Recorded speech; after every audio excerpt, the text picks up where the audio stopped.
Dhe jo vetëm kaq.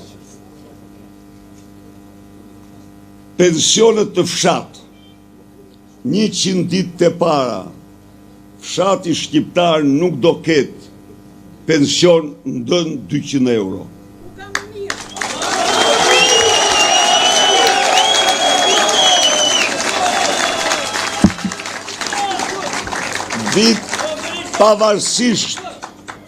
Pavarësisht çfarë pensioni është, i plot apo i pjesëshëm apo ku ta di unë, ai nuk mund t'jetë më ndën 200 euro. Përveç kësaj, fshati do ketë kartën e konsumatorit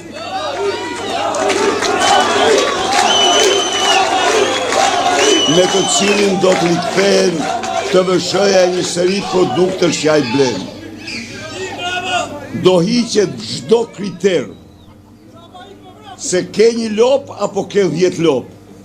1 apo 10 do shpërblesh për kokë. Ai që ka 1 do subvencionohet për 1, ai që ka 10. Do hiqet kriteri për hektar. Ai që ka një dynym do subvencionohet për një dynym. Ai që ka 10 hektar do subvencionohet për 10 hektar.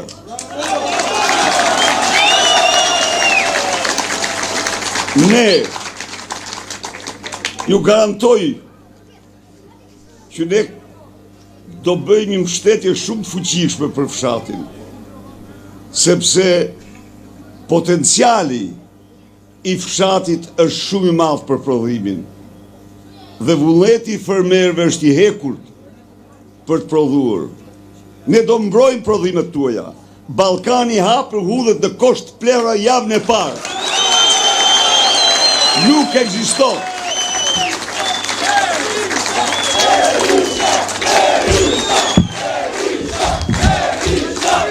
Çfarë ndodhi miq? Çfarë drame e madhe? Myzeqeja arriti në 35.000 kokë lop race. Edhe po mirë të profilin e qumshtit dhe të lops. Hapen kufirin për prodhimet e Shumadis, futen ligjin në parlament për të hequr taksen për qumshtin pluhur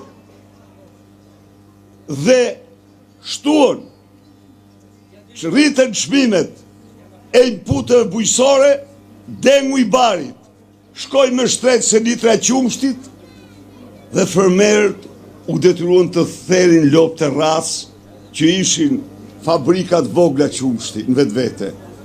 Merr fund kjo. Ju garantoj ju se ne qumshtin pluhur do t'ja vëm taksen atje ku e meriton dhe do jetë qumshti juaj që do preferohet dhe do shitet në tregun shqiptar dhe gjithë prodhimet tuaja.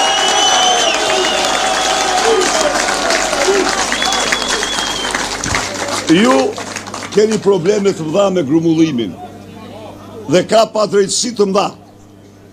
Tani, grumulluesve, unë u them këtu, që ne i mbështesim, ne jemi të gatshëm t'i kreditojmë me kredit buta dhe me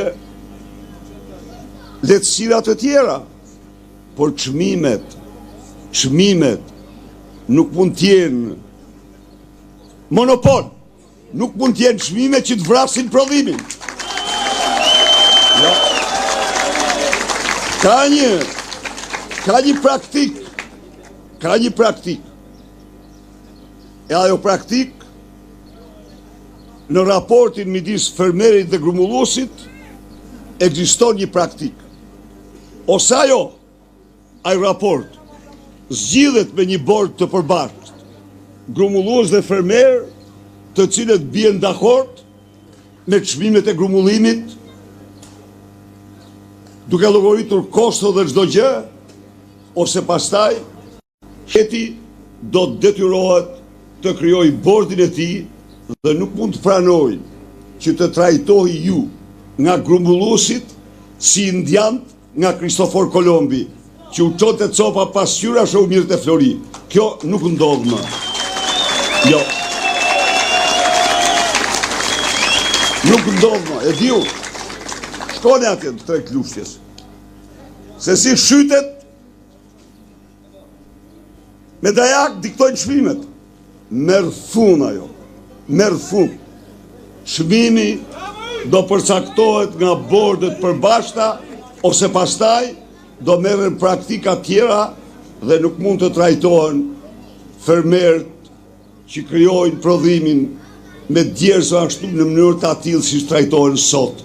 Merë fun ju a fjalën këtu. Së dyti, grumulluesit nuk ju paguajnë faturat në mjaft raste. Keni respektin më të madh për grumulluesit, por ata do detyrohen të marrin licencën kur të kenë bërë sigurimin në një kompani sigurimi. Çfarë do thot kjo? Çfarë do thot kjo? Kjo do thot don grumulluesi, kompania e sigurimit do paguajë çdo faturë të pa paguar nga grumulluesi. E ka Maqedonia. Nuk po shpikim, asgjë s'po shpikim. Jo, e ka vendi fqi. Shkon e i merr në kompaninë sigurimit. Ti do japish atij lek, sepse ai shiti prodhimin, ai do prodhoj përsëri. Nuk mund të krijohet ky zinxhir. E kemi deklaruar të TVSH-ja simetrike javën e parë dhe TVSH-n e përfitoni ju dhe jo grosistët.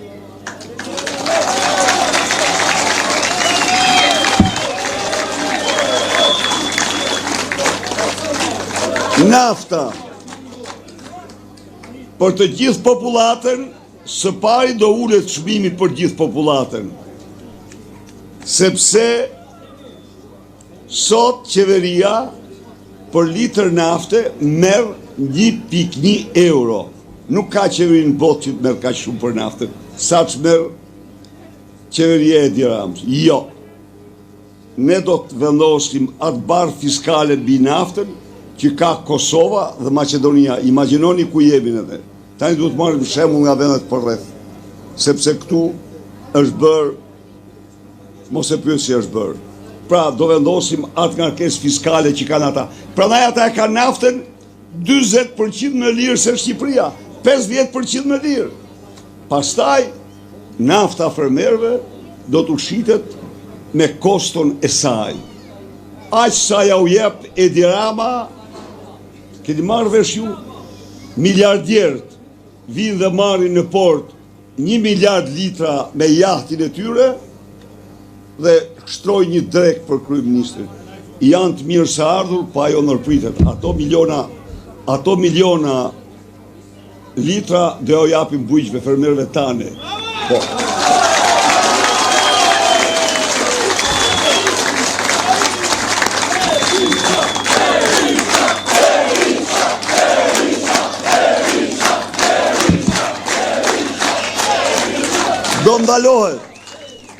Do ndalohet importi i inputeve bujqësore që nuk shiten në Bashkimin Evropian.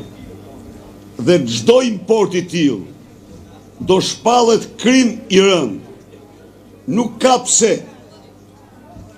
të vinë pesticid dhe insekticid kancerogjen dhe t'ja u prishin prodhimet ju. Këto i bën mafja, nuk i bëjnë tregtar të ndershëm. Dhe i pari që do të kapet duke sjell inpute që nuk shiten në 2 vende anëtarë të Bashkimit Evropian, absolutisht do dënohet për krim të rënd në Shqipëri.